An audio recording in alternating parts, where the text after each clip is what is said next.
ఉగాది రోజున zero poverty P4 కార్యక్రమాన్ని ప్రారంభించబోతున్నట్టు AP CM Chandrababu Naidu తెలిపారు.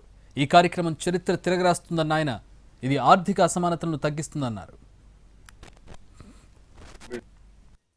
30వ తారీఖున తెలుగువారి ఉగాది పండుగ రోజున నూతన సంవత్సరాన్ని ఈ కార్యక్రమాన్ని ప్రారంభిస్తున్నాం. జీరో పావర్టీ P4 మళ్ళీ ఒక చరిత్ర తిరగరాయబోతుంది. ఇంతవరకు P3 పబ్లిక్ ప్రైవేట్ పార్ట్నర్షిప్. ఈరోజు మీరు నడిచే రోడ్లు కానీ, మీరు తిరిగే రోడ్లు కానీ, మీరు వాడే టెలిఫోన్స్ కానీ, విమానాలు కానీ అన్నీ కూడా P3 కింద వచ్చాయి. సంపద సృష్టించాం. బుచ్చిజోరు గారు చెప్పినట్టు ఆదాయం కొంతమంది చేతుల్లోకి వెళ్ళింది. చాలామంది జీవన ప్రమాణాలు లేకుండా, సరైన ఆహారం లేకుండా, ఆరోగ్యం లేకుండా అవస్థపడే పరిస్థితి వచ్చారు. సమగ్రంగా అభివృద్ధి చేయడం మన బాధ్యత.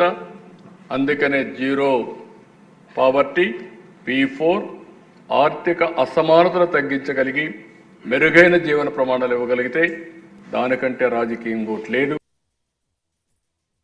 సూపర్ 6 చెప్పాం. మేలో తల్లికి వందనం అందరికీ ఎంతమని చెప్పాం అంతమందికి ఇస్తాం.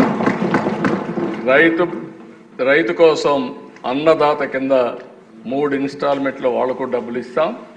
అదే మరి మత్స్యకారులు కూడా జీవన వృత్తి వాళ్ళకి పాపం ఆ సమయంలో వేటకు పోవడానికి వీలు లేదు, హాలిడే ఇస్తారు. వాళ్ళకు కూడా ఇవ్వాల్సిన 20,000 రూపాయల చొప్పులు ఇస్తాం.